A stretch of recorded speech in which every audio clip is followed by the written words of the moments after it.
kicked out and robbed by my family.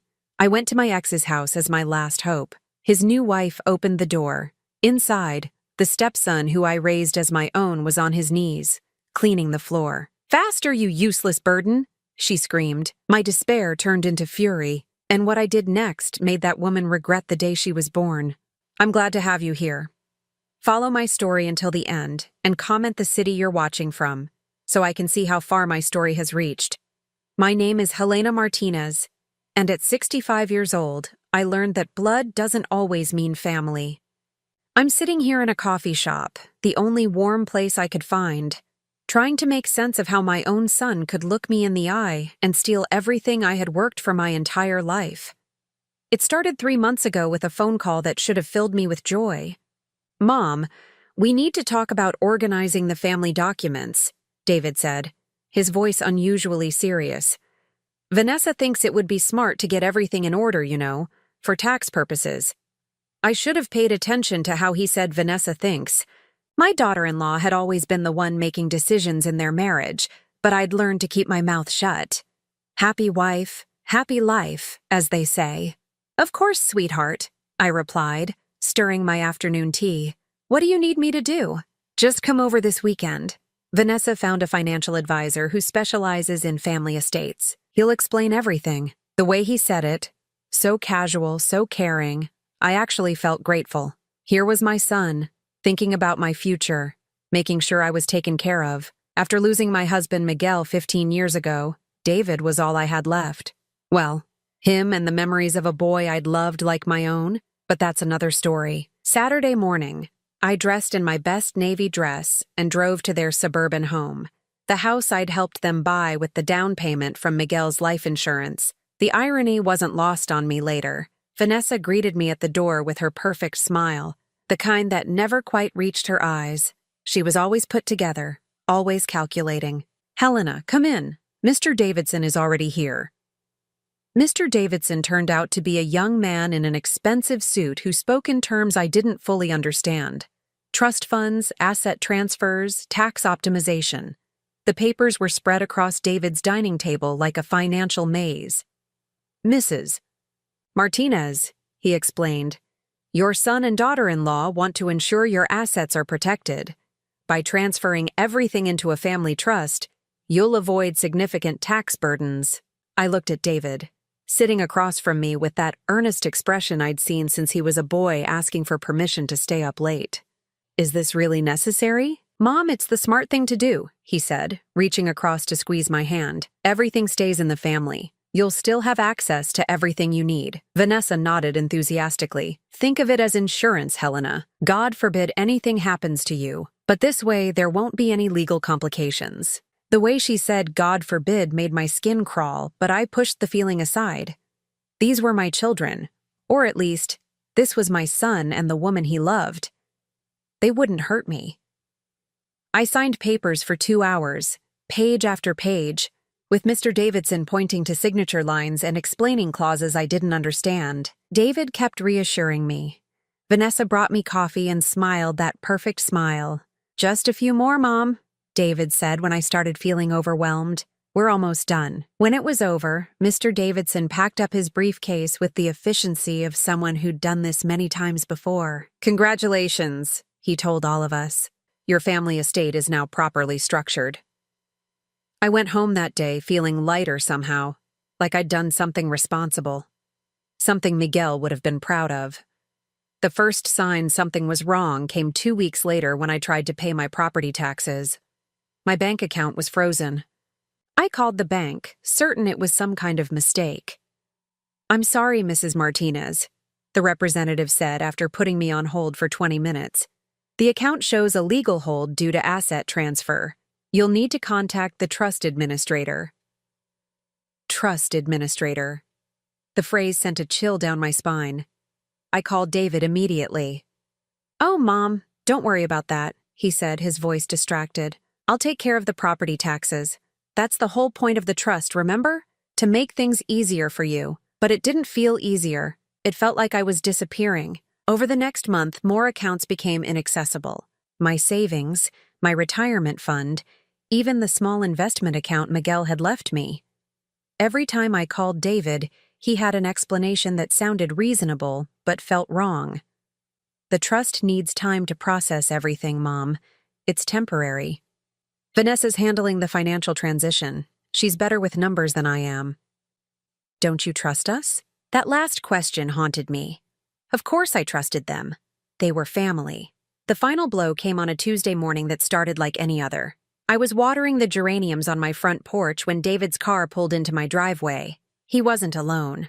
Vanessa sat in the passenger seat, and behind them was a moving truck. My heart started racing before my mind could catch up. David, what's going on? He couldn't look me in the eye as he walked up my front steps. Mom, we need to talk. About what? Why is there a moving truck in my driveway? Vanessa got out of the car then, carrying a folder thick with documents. Her smile was gone, replaced by something cold and businesslike. Helena, she said, my name sounding sharp in her mouth. We've found a lovely assisted living facility. It's time. Time for what? I felt like I was drowning, like the ground was shifting beneath my feet. David finally met my eyes, and what I saw there broke my heart. Guilt, yes, but also determination. Mom, you're getting older. This house is too much for you. The trust has arranged for your care. My care? I laughed, but it came out strangled. I don't need care.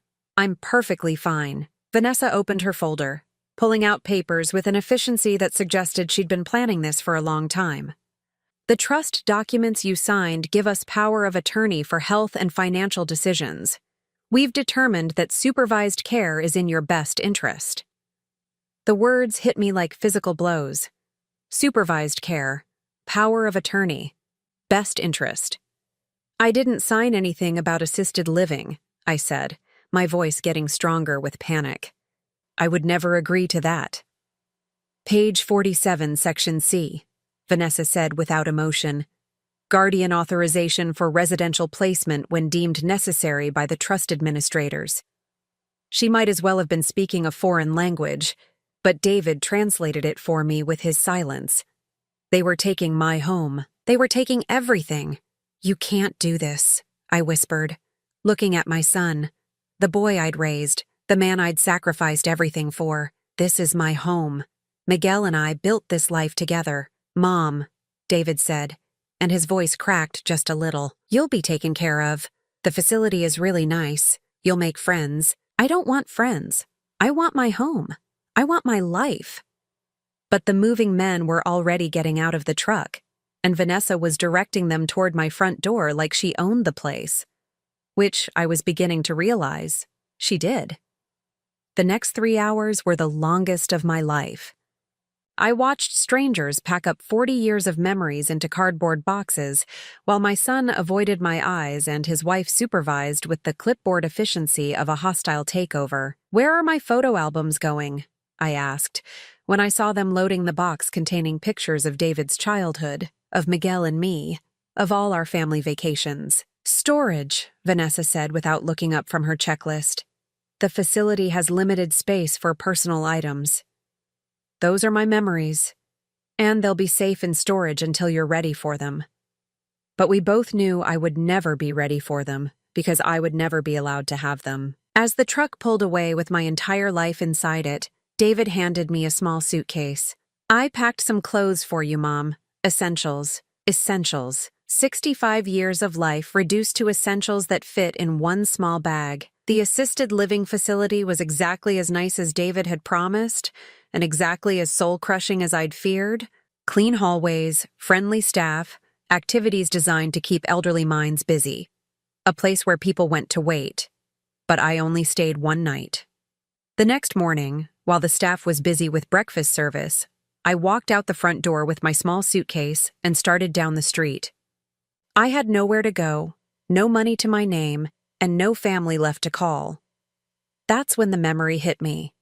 A memory I'd buried for 15 years, of a house across town where I'd once been happy, where I'd once been needed, where a little boy had called me Mom even though I'd never given birth to him. I started walking toward that memory, not knowing what I'd find there, not knowing if I'd even be welcome. All I knew was that I had nothing left to lose. My feet carried me through neighborhoods I barely recognized, past coffee shops and grocery stores where I used to shop when I had money to spend. With each step, my heart beat a little faster, not from the exertion, but from the growing certainty that I was walking towards something important, something that might save me, or destroy what little hope I had left. The address came to me like muscle memory, even though I hadn't been there in 15 years. 1215 Maple Street.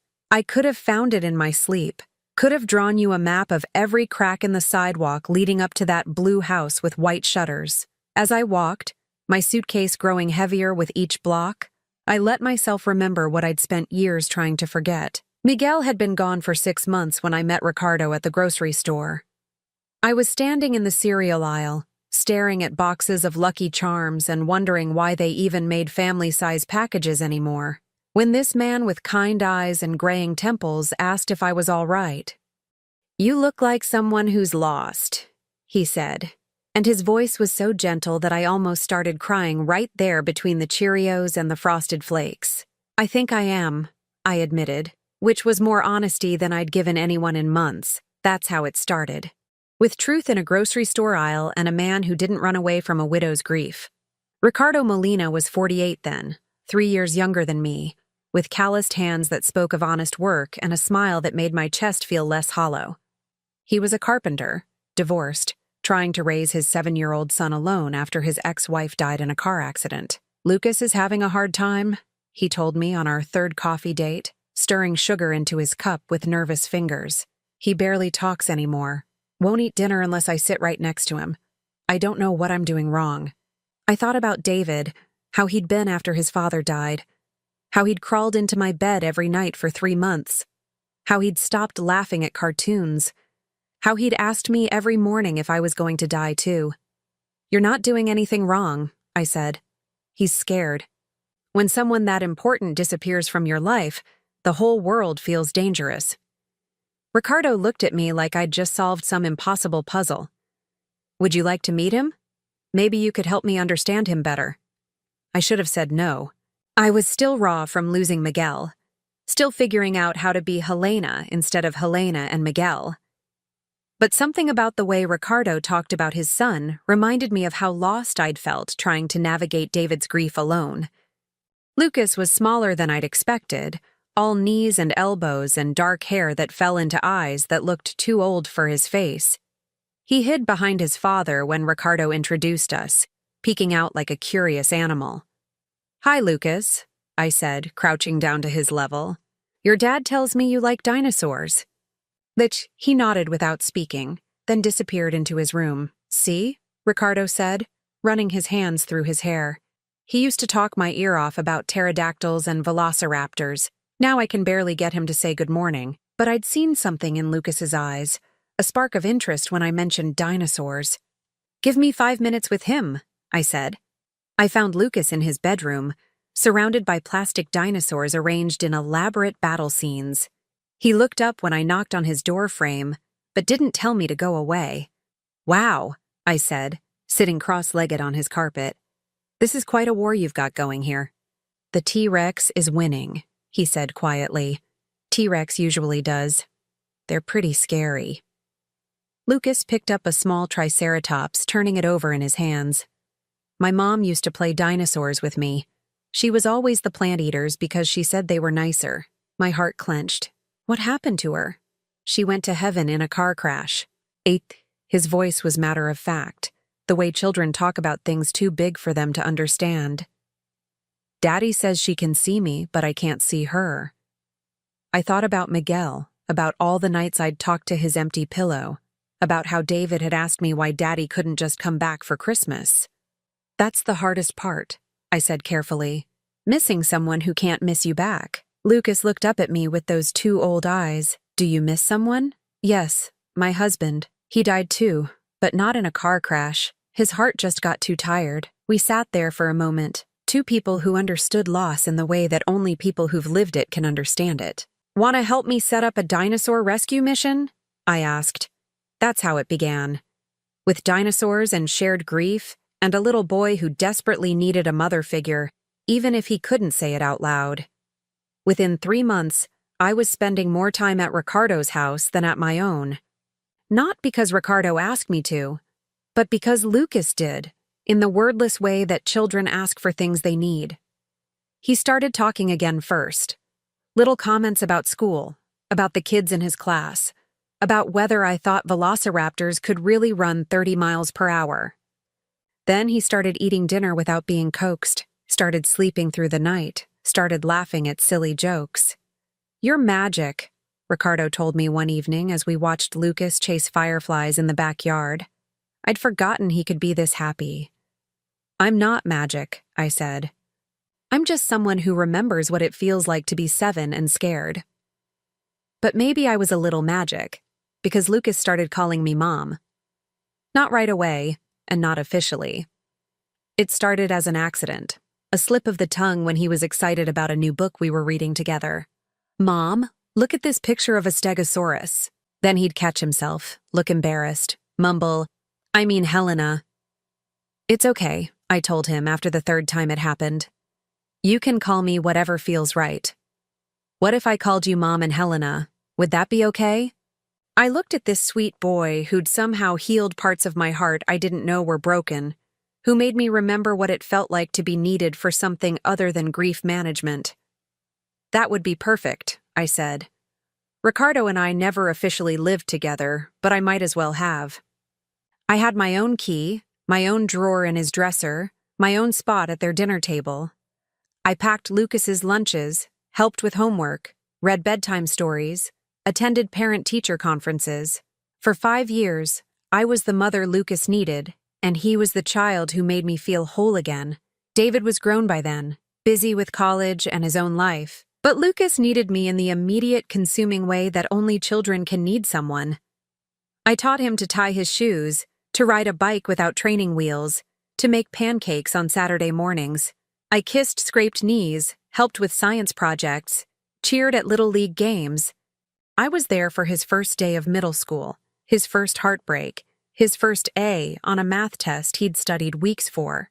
Ricardo and I talked about marriage occasionally, but we never seemed to need it. We had something that worked, something comfortable and easy and full of love. We were a family without the paperwork. Until we weren't. The cracks started small. Arguments about money, about Lucas's discipline, about whose family we'd visit for holidays. Ricardo thought I was too soft with Lucas, too willing to let him quit activities when they got difficult. I thought Ricardo was too hard, too focused on making Lucas tough instead of helping him feel safe. "He needs to learn that life isn't always going to be easy," Ricardo said after I'd convinced him to let Lucas quit soccer when the coach turned out to be a screaming tyrant. "He's 12, I replied. "He has plenty of time to learn that life is hard. Right now he needs to learn that someone will protect him when it is." These weren't fights exactly, but they were fractures. Little disagreements that built up like sediment, changing the landscape of our relationship so gradually that we didn't notice until it was too late. The end came during Lucas's 8th grade graduation. I was sitting in the auditorium, watching him walk across the stage in his blue cap and gown, feeling so proud I thought my heart might burst. That's when Ricardo leaned over and said the words that destroyed everything. "We need to talk about boundaries, Helena. You're not his real mother." The words hit me like a slap. Not his real mother. After 5 years of Band-Aids and bedtime stories, and being the person Lucas called when he had nightmares. "What's that supposed to mean?" I whispered, trying not to make a scene in front of all the other families celebrating their children. "It means you can't make decisions about his life like you're his parent. You're not his parent." I stared at this man I'd loved, this man whose child I'd helped raise, and realized he'd never seen me the way I'd seen myself. I was the girlfriend who helped out, not the mother who belonged. The fight lasted 3 weeks. Not screaming matches, but cold, careful conversations where we tried to negotiate the terms of a relationship that had already ended. Ricardo wanted me to step back, to be supportive, but not central. I wanted him to admit that I'd earned the right to be Lucas's mother in every way that mattered. Neither of us would budge. "Maybe we need some time apart," Ricardo said finally, "to figure out what this is supposed to look like." "Maybe we do," I agreed, knowing that some kinds of time apart don't end with coming back together. The hardest part was saying goodbye to Lucas. I waited until he was at school, then packed up my things from Ricardo's house while my heart broke with every item I put in boxes. My coffee mug from the kitchen cabinet, my books from the nightstand, the picture Lucas had drawn of our family, stick figures holding hands under a yellow sun. I left Ricardo a letter explaining why I couldn't do things his way, why I couldn't love Lucas halfway, why being not his real mother was worse than not being in his life at all. But I never said goodbye to Lucas directly. I couldn't. How do you explain to a 13-year-old boy that the woman who's been his mother for 5 years is leaving because his father thinks she loves him too much?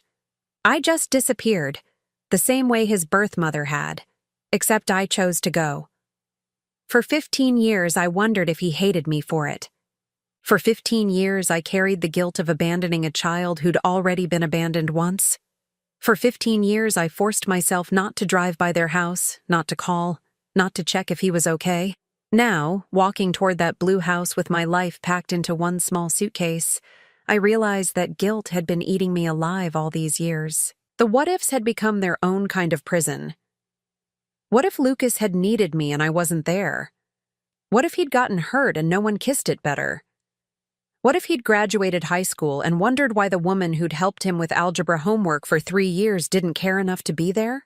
What if he'd simply forgotten me altogether? As I turned onto Maple Street, my legs shaking with exhaustion and emotion, I tried to prepare myself for any possibility. Ricardo might slam the door in my face. Lucas might not even remember me. They might have moved away years ago. But as the blue house came into view, still blue, still familiar, still the place where I'd been happiest, I realized that I didn't care what I might find there.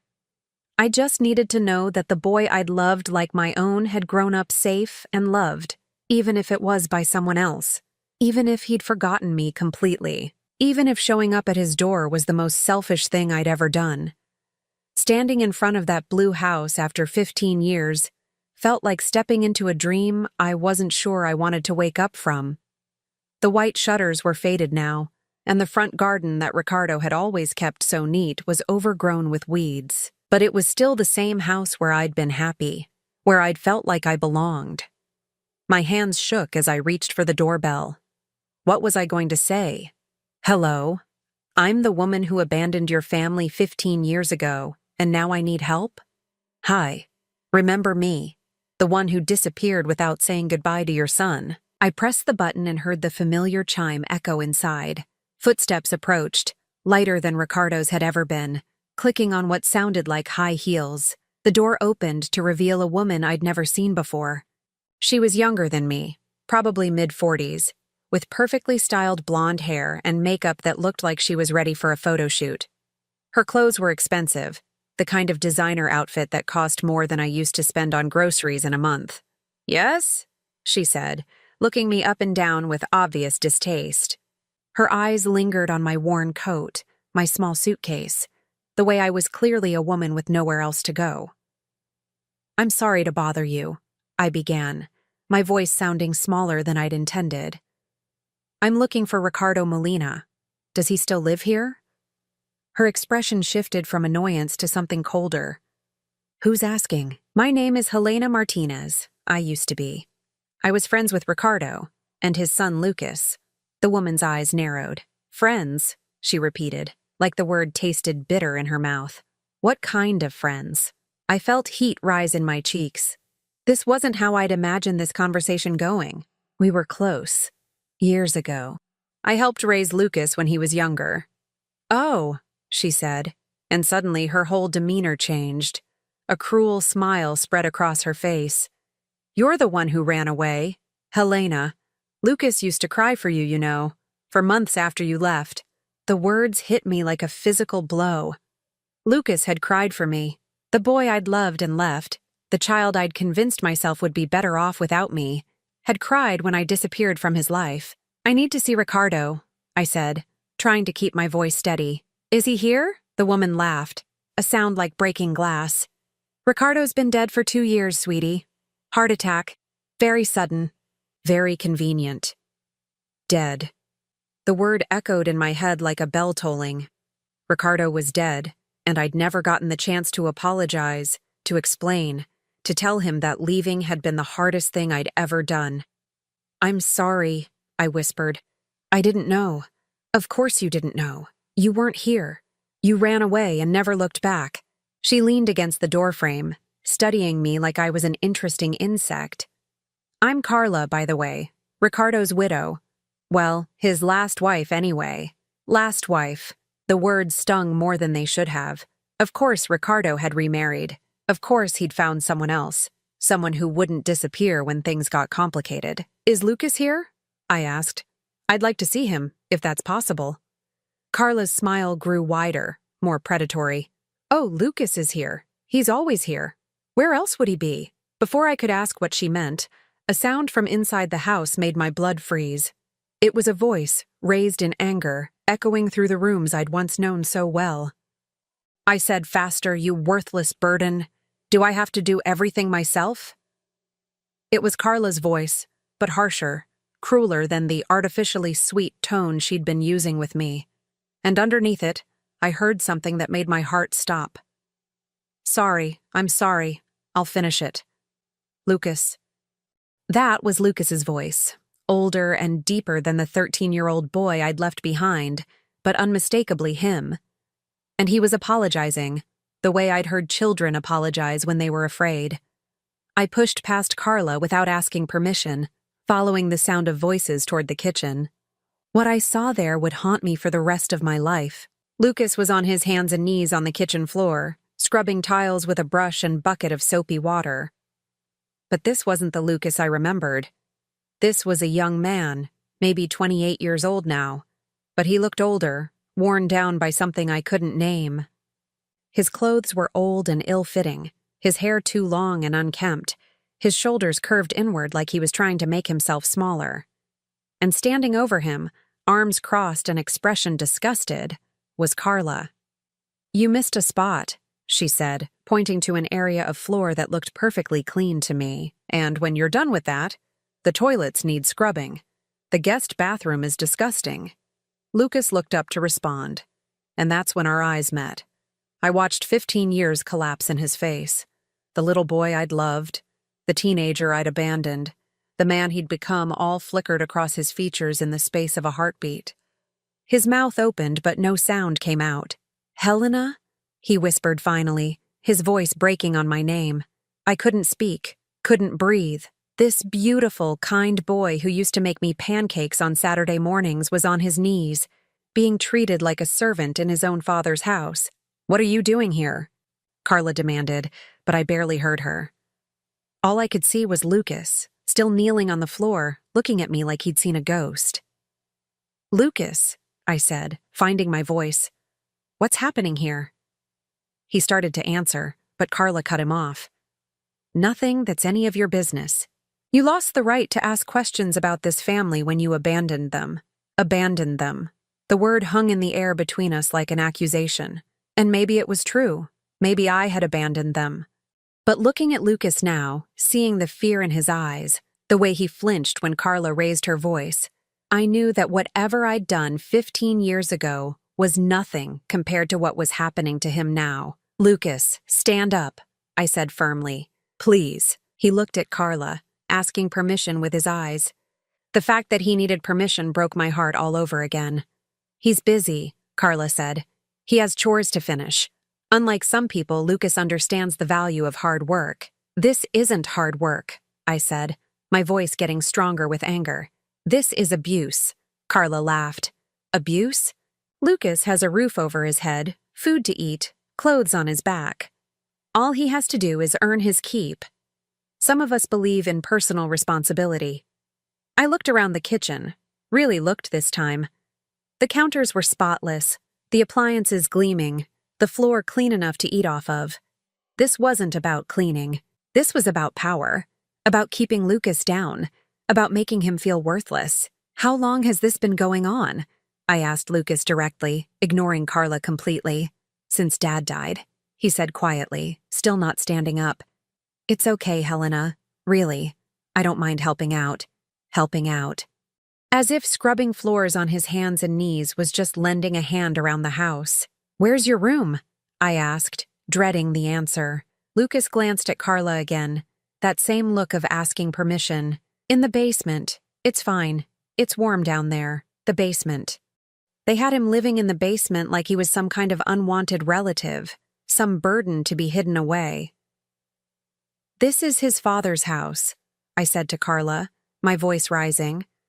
Ricardo left this house to Lucas. Carla's smile turned nasty. Actually, Ricardo left this house to his wife. That would be me. Lucas is welcome to stay as long as he contributes to the household. Contributes to the household. I was beginning to understand exactly what that meant. What about Ricardo's life insurance? His savings? Lucas should have inherited something. Medical bills, Carla said with a shrug. Ricardo was sick for months before he died. Very expensive. There wasn't much left after the hospital took their cut. She was lying. I could see it in the way her eyes shifted, in the casual cruelty of her smile. Ricardo had been a successful carpenter with a good reputation. He would have had savings, investments, something to leave his son. Lucas, I said, kneeling down beside him on the floor, look at me. He turned his head, and I saw something that made my chest tight with rage. There was a fading bruise on his jaw, yellow-green around the edges like it was a week or two old. Who did this to you? I asked, reaching out to touch his face. He pulled back instinctively. I fell, he said quickly. I'm clumsy sometimes. Fell. The same lie children tell when they're protecting someone who hurts them. I stood up slowly, my joints aching from the long walk, but my mind crystal clear for the first time in months. Everything else, David's betrayal, losing my house, being thrown out with nothing, all of that faded into background noise. This was what mattered. This boy I'd loved. Now a man being systematically destroyed by a woman who saw him as nothing more than free labor. Lucas, I said firmly, get up. We're leaving. He's not going anywhere, Carla said, stepping between us. This is his home. I'm his legal guardian. Legal guardian of a 28-year-old man. The absurdity of it would have been funny if it wasn't so horrifying. He's an adult, I said. You can't be the guardian of an adult. Actually, I can. Lucas has some. Developmental issues. Anxiety, depression, difficulty making decisions. The court agreed that he needs supervision. I looked at Lucas, seeing the shame in his eyes, and understood. Carla had convinced a court that the trauma of losing his father, the natural grief and confusion that comes with loss, was evidence that Lucas couldn't take care of himself. And maybe, living under her roof, being told every day that he was worthless, being isolated from anyone who might challenge her authority, maybe Lucas had started to believe it too. Is that true? I asked him gently. Do you think you need a guardian? He opened his mouth to answer, but Carla cut him off again. What Lucas thinks doesn't matter. The court decides what's best for him. That's when I knew exactly what I was dealing with. This wasn't just cruelty. This was systematic, calculated abuse designed to keep Lucas dependent, isolated, and under Carla's control.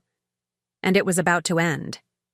Lucas, I said, my voice calm but carrying a strength I'd forgotten I had. Do you remember when you were 8 and you told me you wanted to run away because the kids at school were being mean to you? He nodded, a tiny smile flickering across his face. And do you remember what I told you? You said sometimes the bravest thing you can do is ask for help. That's right. So I'm asking you now, Lucas. Do you want help? He looked at Carla, then at the bucket of soapy water, then at me. When he spoke, his voice was barely a whisper, but it was the strongest thing I'd heard all day. Yes, he said. Please. I want help. Carla's face went white with rage. You can't just waltz back in here after 15 years and destroy this family. Lucas is fine. He's safe. He's cared for. I looked at this woman who had turned my boy into a slave, who had stolen his inheritance and his dignity, who had convinced him he was worthless. Lady, I said, and my voice was ice cold, you have no idea who you're dealing with. But you're about to find out. The moment Lucas said he wanted help, something shifted inside me. The scared, broken woman who had arrived at this door disappeared, replaced by someone I'd almost forgotten existed, the woman who had fought for her son when he was bullied at school. The woman who had worked 3 jobs to keep food on the table after Miguel died. The woman who had loved this boy enough to walk away when she thought it was best for him. I was done being a victim. "Lucas, go pack a bag," I said, not taking my eyes off Carla. "We're leaving. Now." "He's not going anywhere," Carla snarled, stepping closer to me. "You can't just show up here and steal him away. I'll call the police." "Go ahead and call them," I said calmly. "I'd love to explain to a police officer why a 28-year-old man is living in a basement and scrubbing floors like a servant." Lucas hadn't moved. He was still kneeling on the floor, looking between us like he was watching a tennis match that would determine his fate. "Lucas," I said, gentler now, "you don't have to be afraid anymore. Stand up." "Don't you dare," Carla hissed. "Lucas, stay where you are. You know what happens when you don't listen to me." The threat in her voice was unmistakable, and I saw Lucas flinch. That's when the last of my self-control snapped. "What happens, Carla?" I asked, my voice deadly quiet. "Tell me what happens when Lucas doesn't obey you." She realized her mistake immediately, but it was too late. The mask had slipped, and we all knew it. "I don't know what you're implying," she said, trying to regain her composure. "Lucas is treated very well here. He has everything he needs." "Everything he needs?" I laughed, but there was no humor in it. Like a bedroom in the basement? Like bruises on his face? Like being called worthless? Lucas finally stood up, the bucket of dirty water forgotten at his feet. "Helena, you don't understand. After Dad died, Carla took care of everything. The hospital bills, the funeral, all of it. I owe her." "You owe her?" I turned to look at him, this sweet boy who had been broken down so thoroughly that he believed he deserved this treatment. "Lucas, you don't owe anyone for basic human decency. I'm not smart like Dad was," he said, and the defeat in his voice made my heart ache. "I can't handle money or legal stuff. Carla says I'd lose everything if I tried to manage it myself." "What legal stuff? What money?" Carla stepped forward quickly. "That's private family business." "He is my family," I said, the words coming out fiercer than I'd intended. "He's been my family since he was 7 years old." "You left him," Carla shot back. "You walked away and never looked back. Some family." She was right, and the truth of it hit me like a punch to the gut. I had left him. When things got complicated with Ricardo, when I couldn't figure out how to love Lucas without losing myself in the process, I had taken the coward's way out and disappeared. But I was here now. "You're right," I said, and both Carla and Lucas looked surprised. "I did leave. I made a terrible mistake, and I've regretted it every day for 15 years. But I'm not leaving now. Not ever again." I turned to Lucas, really looking at him for the first time since I'd arrived. Under the worn clothes and unkempt hair, under the defeat and fear, I could still see traces of the bright, curious boy who used to help me make pancakes on Saturday mornings. "Lucas, I need you to trust me. Can you do that?" He nodded slowly, and I saw something flicker in his eyes that might have been hope. "Good. Now tell me about your father's will. What exactly did Carla inherit?" "Everything," Carla said before Lucas could answer. "The house, the business, the bank accounts, all of it." "That doesn't sound right," I said, remembering the Ricardo I'd known. He loved Lucas more than anything. He wouldn't have left him with nothing. "Well, he did," Carla said with a shrug. "Maybe that tells you something about how he felt about Lucas's ability to handle responsibility." I watched Lucas's face crumple at her words, and something inside me roared to life. This woman had been systematically destroying his self-worth, convincing him that his own father hadn't trusted him, that he was too incompetent to deserve an inheritance. "Where's the will?" I asked. "Safely stored away." "Not that it's any of your business." "Lucas, did you see the will? Did anyone read it to you?" He shook his head. "Carla handled everything. She said it was too complicated for me to understand." Of course she did. I was beginning to see the whole picture now. A grieving young man, overwhelmed by his father's sudden death, relying on his stepmother to navigate the legal complexities. A stepmother who saw an opportunity and took it. "I want to see that will," I said. Carla laughed. And I want $1 million. We don't always get what we want, do we? Actually, I said, pulling out my phone, I think we might. Lucas, as Ricardo's son, you have the right to see any legal documents that affect your inheritance.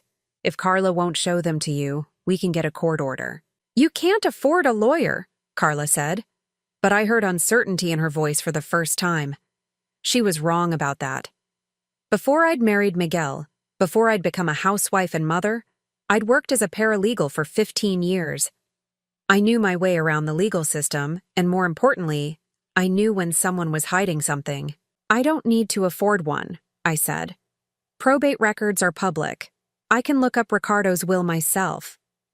The color drained from Carla's face. You're bluffing. Am I? Tell you what, let's find out. Lucas, get your coat. We're going to the courthouse. Stop, Carla said. And for the first time since I'd arrived, she sounded desperate. Fine. You want to see the will? I'll show you the will. She disappeared upstairs, leaving Lucas and me alone in the kitchen.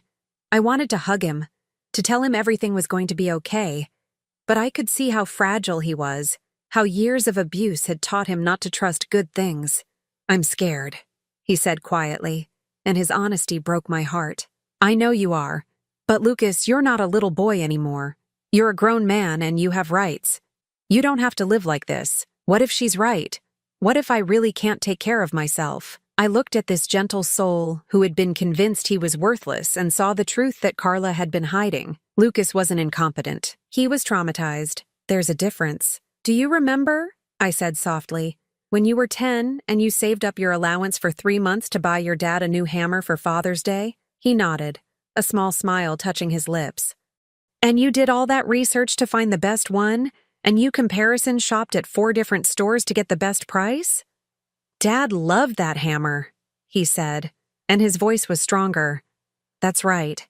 And do you remember when you were 12 and you taught yourself guitar so you could play Happy Birthday for Me? You cried, he said, and now he was really smiling.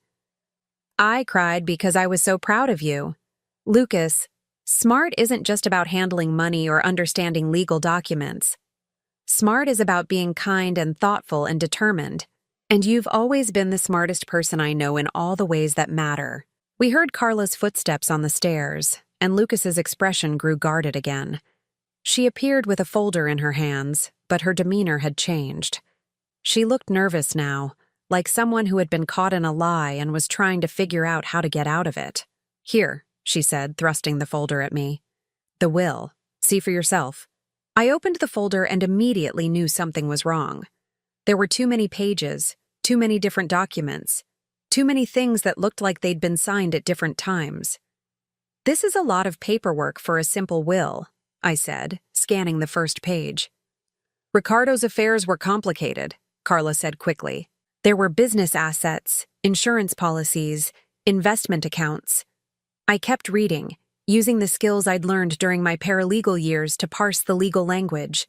What I found made my blood boil. The will was real. Ricardo had indeed left everything to Carla, but buried in the middle of the stack of papers was something else. An earlier will, dated 6 months before Ricardo's death. A will that left everything to Lucas, with Carla receiving only a small monthly stipend.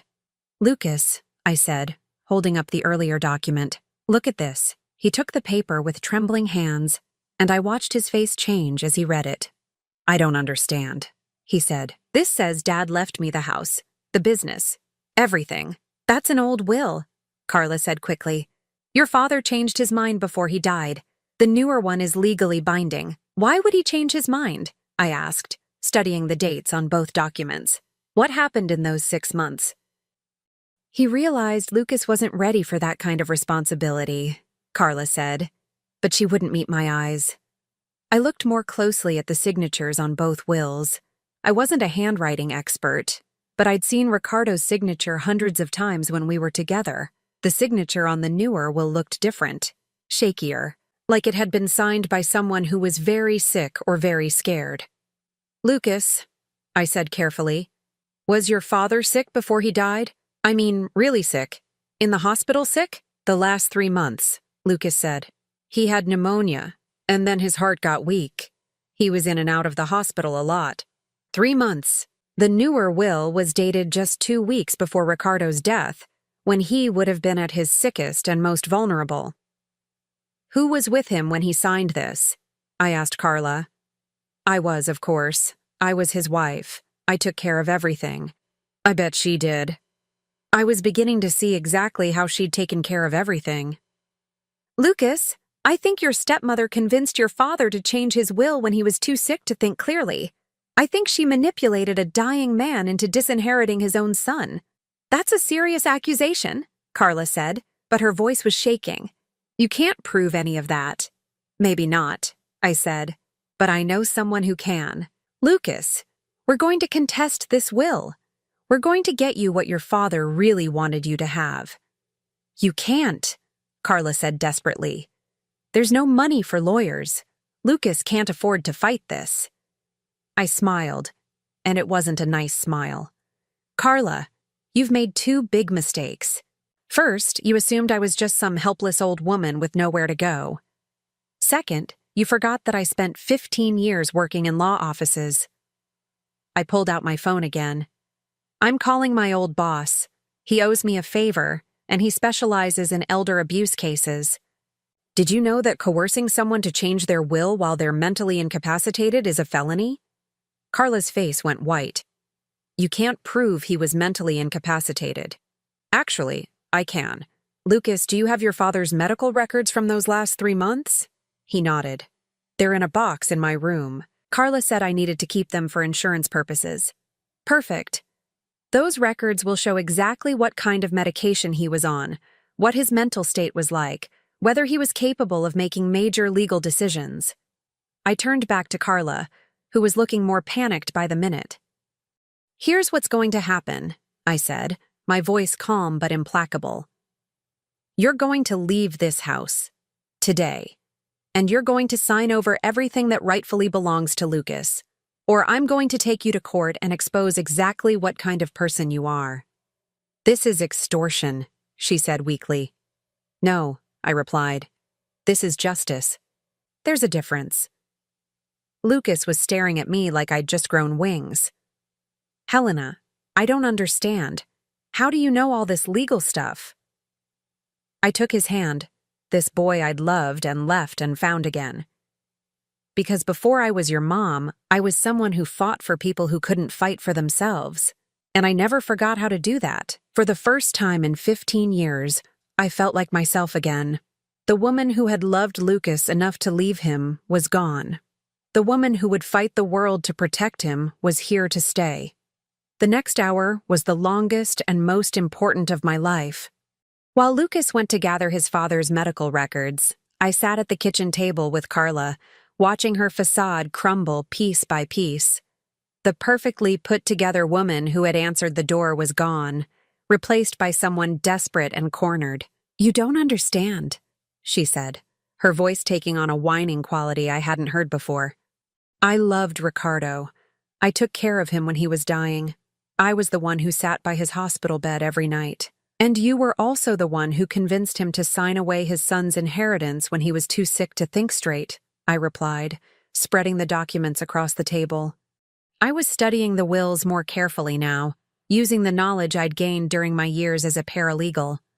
The differences were even more obvious in good light. The handwriting on the second will was shaky, uncertain. The signature looked like it had been guided by someone else's hand. He was scared Lucas couldn't handle the responsibility, Carla insisted. Ricardo said so himself. He said Lucas was too sensitive, too trusting. He'd lose everything within a year. Funny how he supposedly said that right after you married him, I observed. For the 5 years I knew Ricardo, all he ever talked about was building something to leave his son. He was obsessed with making sure Lucas would be taken care of.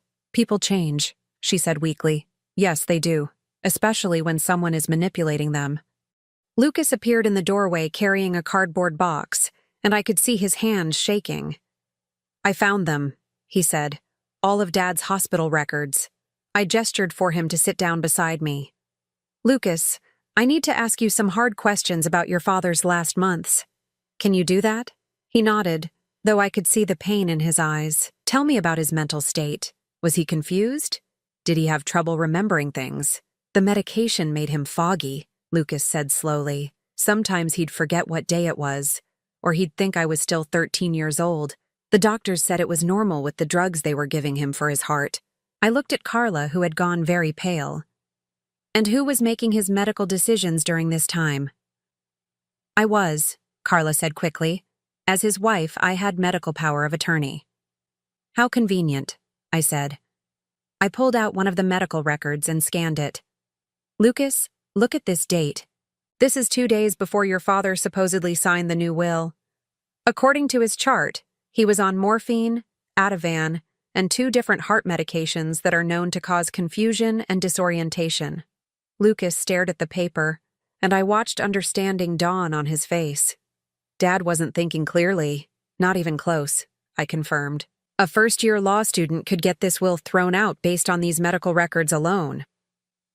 But the lawyers said it was legal, Carla protested. They witnessed the signature. What lawyers? I asked. I'd like their names.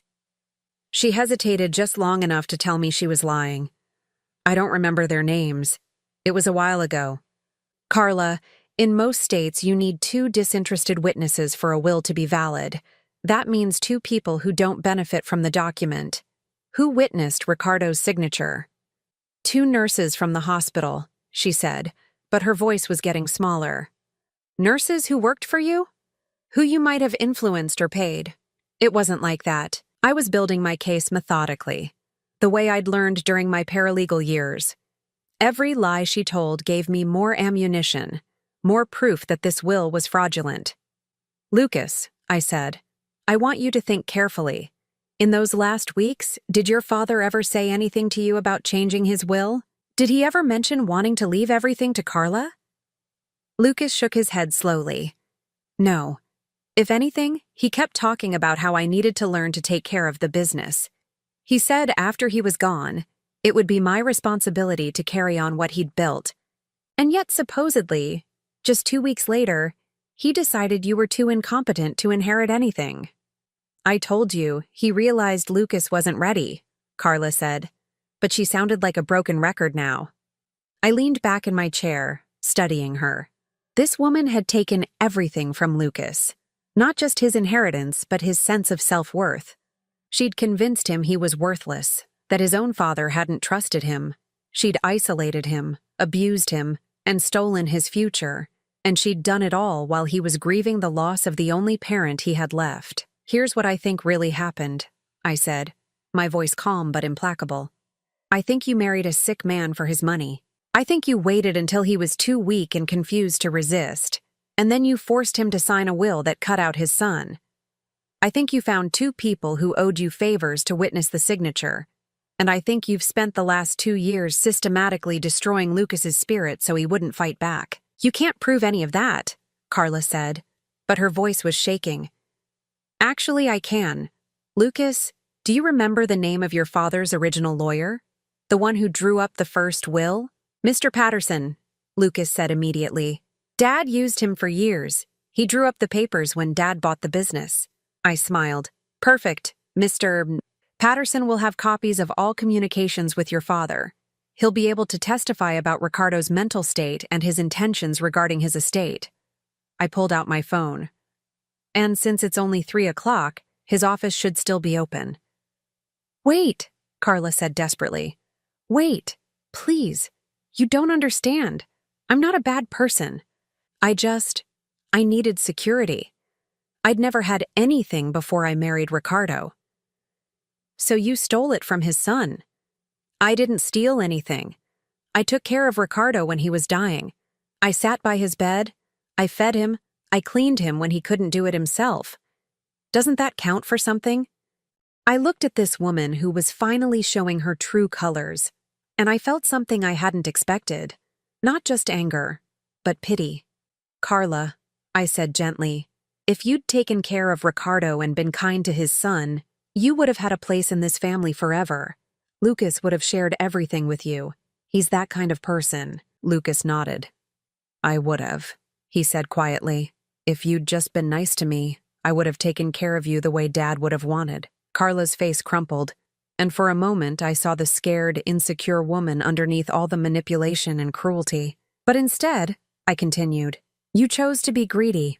You chose to abuse a grieving young man instead of loving him. You chose to steal instead of share. My phone rang, interrupting the moment. I glanced at the screen and felt my heart sink. It was David, my son, the one who had stolen everything from me and thrown me out of my own home. Excuse me, I said to Lucas and Carla. I need to take this. I walked into the living room and answered the call. Mom, where are you? David's voice was sharp with panic. The facility said you left. You can't just disappear like that. I didn't disappear, David. I left. There's a difference. Mom, please be reasonable. Come back to the facility. We can work this out. I looked back toward the kitchen, where Lucas was sitting at the table studying his father's medical records, finally beginning to understand what had been done to him. No, David. I'm not coming back. I'm exactly where I need to be. What's that supposed to mean? Mom, you're scaring me. Good, I said, and I meant it. For the first time in your life, you should be scared, because I'm not your victim anymore. I hung up before he could respond and turned off my phone. David's problems would have to wait. Right now, Lucas needed me. When I returned to the kitchen, Carla was crying. Not the manipulative tears I'd seen her use on Lucas, but real, ugly sobs of someone whose world was falling apart. I don't have anywhere to go, she said through her tears. This house is all I have. You should have thought of that before you stole it, I replied, though I said it without cruelty. I sat down beside Lucas and took his hand. What do you want to do? This is your decision to make. He looked at Carla, then at me, then at the papers spread across the table. I want what Dad really wanted me to have, but I also want to do the right thing. That was the Lucas I remembered. Even after everything she'd done to him, his first instinct was still kindness. What would be the right thing?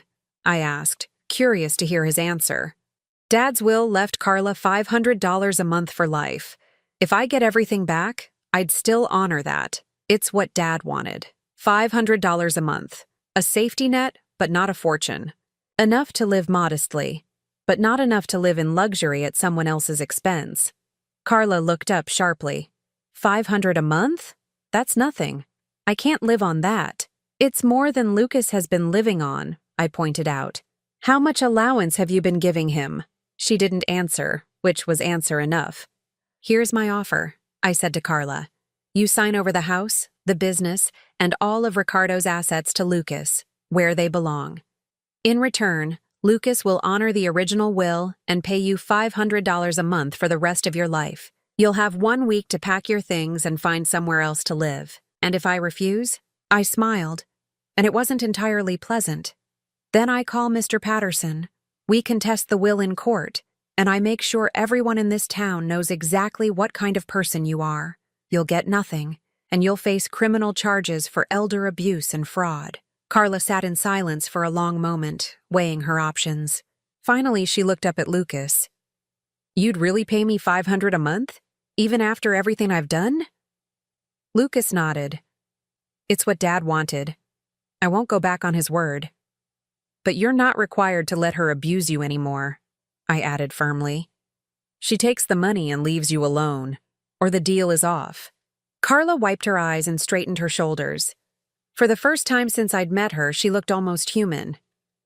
Okay, she said quietly. I'll sign the papers. 3 hours later, we sat in Mr. Patterson's office while he drew up the documents that would restore Lucas's inheritance. The lawyer, a kind-faced man in his 60s, had been appalled to learn what had happened to his old client's son. I never liked that will, he told us as he prepared the paperwork. When Carla brought it to me to probate, something felt wrong about it, but I didn't have grounds to contest it at the time. Well, now you do, I said, watching as Carla signed document after document, legally transferring everything back to its rightful owner. When it was over, Lucas owned his father's house, his carpentry business, and a bank account that had been much larger than Carla had led him to believe. Not wealthy, but comfortable, secure, free. As we left the lawyer's office, Carla walked to her car without saying goodbye. But just before she got in, she turned back to Lucas. I'm sorry, she said, and for once I believed she meant it. I was scared and I made bad choices. I know that's not an excuse, but I'm sorry. Lucas nodded. I forgive you, he said simply, but I never want to see you again. She drove away, and I watched the last of Lucas's tormentors disappear from his life. We stood on the sidewalk outside the lawyer's office, and I realized that for the first time in 15 years, Lucas was truly free. What happens now? He asked, and his voice was different, stronger. Like he was remembering who he used to be before Carla broke him down. I looked at this young man I'd helped raise, this boy I'd loved and lost and found again, and I realized something wonderful. I was home. 6 months later, I woke up in the blue house on Maple Street for the 100th morning in a row, and it still felt like a miracle. The sun was streaming through the kitchen windows as I made coffee, listening to the sounds of Lucas getting ready for work upstairs. He'd taken over his father's carpentry business and was slowly building it back up after years of Carla's neglect. The clients were returning, drawn by the same quality craftsmanship that had made Ricardo's reputation. "Morning, Mom," Lucas said as he came downstairs, and my heart still skipped a beat every time he called me that. "Morning, sweetheart. Coffee's ready." He poured himself a cup and sat at the table, the same table where we'd confronted Carla all those months ago, but now it was covered with business invoices and project sketches instead of legal documents and lies. "Mrs. Henderson wants me to build her a deck," he said, showing me a rough drawing he'd made. "It's a big job, probably take me 3 weeks." "That's wonderful," I said, settling into the chair beside him. "You're booked solid through Christmas." It was true. Word had spread quickly that Lucas Molina was back in business, and the phone had been ringing constantly. Turns out people had missed Ricardo's son more than they'd realized. Lucas had changed so much in these past months. The defeated, broken young man I'd found scrubbing floors had been replaced by someone confident and capable. He stood straighter now, smiled more, looked people in the eye when he talked to them. "I have something to tell you," he said, and there was something nervous in his voice that made me look up from my coffee. "What is it?" "I've been talking to Dr. Martinez about buying her rental property next door." I knew the house he meant. A small, neat bungalow with a garden that backed up to this one. "That's a good investment," I said carefully, wondering why he seemed nervous about it. "I wasn't thinking of it as an investment exactly." He took a deep breath. "I was thinking you could live there. I mean, if you wanted to. It would be your house, not mine. Your own place, but close enough that we could have dinner together every night if you wanted." My throat tightened with emotion. Even now, after all these months of rebuilding our relationship, Lucas was worried that I might leave again. "Lucas," I said gently, "I'm not going anywhere. You don't have to buy me a house to keep me here." "I know," he said quickly, "but you gave up everything for me. Your whole life, your retirement, your own home. I want to give you something back." I reached across the table and took his hand. "Sweetheart, you didn't take anything from me. You gave me back my life." It was true. Living here with Lucas, helping him rebuild his business, being needed and valued and loved, had healed parts of me I'd thought were permanently broken. "But what about your son?" Lucas asked. "David's been calling every week." David. My biological son who had stolen everything from me and then had the nerve to be upset when I chose not to come crawling back. His weekly phone calls had become increasingly desperate as he realized I wasn't coming home. "What about him? Don't you miss him? Don't you want to work things out?" I considered this question carefully. Did I miss David? I missed the little boy he'd been, the child I'd raised and loved, but the man who had looked me in the eye and stolen my life? No, I didn't miss him at all. "David made his choice," I said finally. "He chose his wife's greed over his mother's well-being. I've made my choice too. Which is? To be where I'm loved and respected and needed. To be with my real family." Lucas smiled. That bright, genuine smile I'd fallen in love with when he was 7 years old. My phone rang then, the landline that David had been using to try to reach me since I'd blocked his number on my cell. "Should I answer it?" Lucas asked. I shook my head. "Let it ring."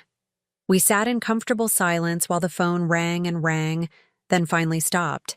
A moment later, it started ringing again. "He's persistent," Lucas observed. "He's desperate. There's a difference." The answering machine picked up, and David's voice filled the kitchen. "Mom, please pick up. I know you're there. Vanessa and I want to talk to you. We miss you. Please come home." Lucas raised an eyebrow. "He misses you?" "He misses my bank account," I said dryly. "Turns out when you cut off someone's source of free money, they suddenly discover they love you." The machine beeped, and David's voice came through again. "Mom, I'm coming to get you. I've hired a private investigator to find you. You can't hide forever." This time, Lucas looked worried. "Can he force you to come back?" I laughed, surprising myself with how genuinely amused I was. "Lucas, I'm 65 years old, not 6. David can't force me to do anything." But Lucas was still frowning. "What if he makes trouble? What if he tries to cause problems for us?" I thought about this for a moment. David was angry and desperate, which could make him dangerous in his own weak way. But I wasn't afraid of him anymore. "Then we'll deal with it," I said simply. "Together." The phone rang again, but this time I got up and answered it. "David," I said, my voice calm and controlled. "Mom, thank God. I've been so worried about you. Where are you? I'll come get you right now. I'm exactly where I want to be. Mom, please be reasonable. You can't just live with strangers. You need family." I looked at Lucas, who was listening to every word with growing anger. "I am with family, David. I'm with someone who actually loves me." "I love you," David protested, and he might have even believed it. "No, you don't. You love what I can give you. There's a difference." I could hear Vanessa in the background, whispering urgently, probably coaching him on what to say next. "Mom, if this is about money, we can work something out. Maybe we were too hasty with the trust arrangement. Too hasty, as if stealing my entire life had been a minor clerical error. David, let me explain something to you. When you forced me to sign those papers, when you threw me into that facility, when you stole everything I'd worked for my entire life, you stopped being my son. You became a stranger who happened to share my DNA. Mom, that's not fair. What's not fair is what you did to me. What's not fair is how you treated me like a burden instead of the woman who sacrificed everything to raise you." Lucas stood up and came to stand beside me, close enough that David could hear him when he spoke. "Mrs. Martinez doesn't want to talk to you anymore," Lucas said, his voice firm. "Stop calling here." "Who is that?" David demanded. "Mom, who are you living with?" "Someone who knows how to love without stealing," I said. "Goodbye, David." I hung up the phone and immediately unplugged it from the wall. "Feel better?" Lucas asked. "Much." We finished our coffee in peaceful silence. Then Lucas left for work with a kiss on my cheek and a promise to be home by 6 for the dinner I'd planned. Alone in the house, I walked through the rooms that had become my home again. The living room where Lucas and I watched old movies together. The kitchen where we cooked side by side every evening. The guest room that had become mine, filled with the few possessions I'd managed to salvage from my old life. This house was smaller than the one David and Vanessa had stolen from me. The furniture was older, the appliances less fancy. But it was filled with something my old house had never had in those final years: genuine love. I thought about the woman I'd been 6 months ago, broken and defeated, with nothing but a suitcase, and a desperate hope that the boy I'd loved might remember me kindly. That woman had been so afraid, so convinced that she deserved the betrayal she'd suffered. I wasn't that woman anymore. Around noon, a car pulled into the driveway. Through the window, I could see David getting out of his BMW, straightening his expensive suit, preparing for battle. I opened the door before he could knock. "Hello, David." He looked older than I remembered, harder around the edges. Success hadn't been kind to him. "Mom, we need to talk." "No, we don't." I said everything I needed to say on the phone. I started to close the door, but he put his hand against it. "I'm not leaving until you come home with me."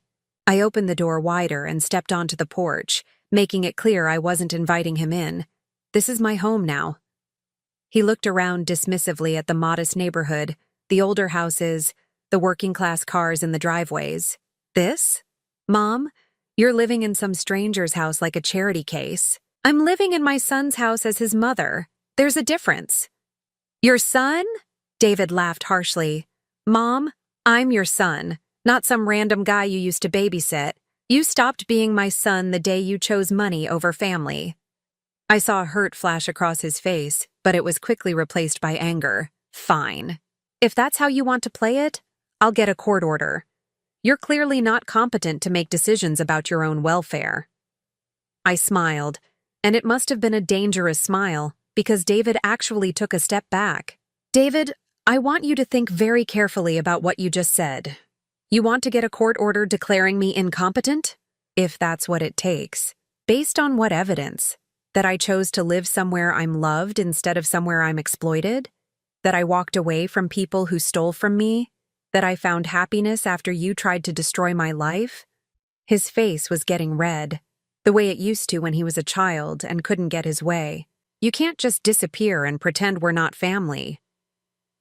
I didn't disappear. I left. And we stopped being family when you decided I was worth more to you as a bank account than as a mother. A pickup truck pulled into the driveway behind David's BMW. Lucas got out, took one look at the situation, and walked over to stand beside me. Is there a problem here? He asked, his voice calm but unmistakably protective. David looked him up and down, taking in the work clothes, the calloused hands, the man who clearly worked for a living instead of stealing from his own mother. You're the one who's poisoned her against her own family, David said. No, Lucas replied evenly. You did that all by yourself. David turned back to me, desperation creeping into his voice. Mom, please. I made mistakes. Vanessa made mistakes. But we can fix this. We can transfer everything back. You can come home. For just a moment, I felt sorry for him. He was so used to manipulating people, to getting his way through guilt and pressure, that he genuinely couldn't understand why it wasn't working anymore. David, I said gently, some things can't be fixed. Some trust, once broken, can't be repaired. You showed me exactly what kind of person you are, and I believed you. So that's it? You're just going to throw away 38 years of being mother and son? You threw it away. I'm just acknowledging that it's gone. Lucas stepped forward slightly, not threatening, but making it clear he would protect me if necessary. I think you should leave now, he said. David looked between us, seemed to realize that he'd lost this battle, and turned to go. But at his car, he turned back. This isn't over, Mom. You're my family, and I'm not giving up on you. I watched him drive away, feeling nothing but relief. Are you okay? Lucas asked, putting his arm around my shoulders. I'm perfect, I said, and meant it completely. That evening, we sat on the front porch watching the sunset, the way we'd done every evening since I'd moved in. It had become our ritual, our way of marking the end of each day and the beginning of another. Do you ever regret it? Lucas asked suddenly, leaving your old life behind. I thought about the question seriously. Did I regret losing my house, my savings, my comfortable retirement? Did I regret cutting ties with my biological son? No, I said finally. I regret that it took me so long to realize where I really belonged. Lucas smiled and took my hand, the same way he used to when he was small and needed reassurance. I love you, Mom, he said, using the name that had come so naturally when he was 7 and had never stopped feeling right. I love you too, sweetheart. Always have, always will. As the stars came out over Maple Street, I realized something wonderful. I hadn't just found my way back to Lucas. I'd found my way back to myself, back to the woman who knew how to fight for what mattered, back to the mother who knew the difference between being needed and being used. Some families are born, others are chosen. The best ones, I'd learned, are built on love instead of obligation, on respect instead of expectation. I was exactly where I belonged, with exactly the family I'd chosen. And this time, I was never leaving. The boy I'd never forgotten had saved me right back. Some homecomings are worth waiting 15 years for. Now I'm curious about you who listened to my story. What would you do if you were in my place? Have you ever been through something similar? Comment below. And meanwhile, I'm leaving on the final screen 2 other stories that are channel favorites, and they will definitely surprise you. Thank you for watching until here.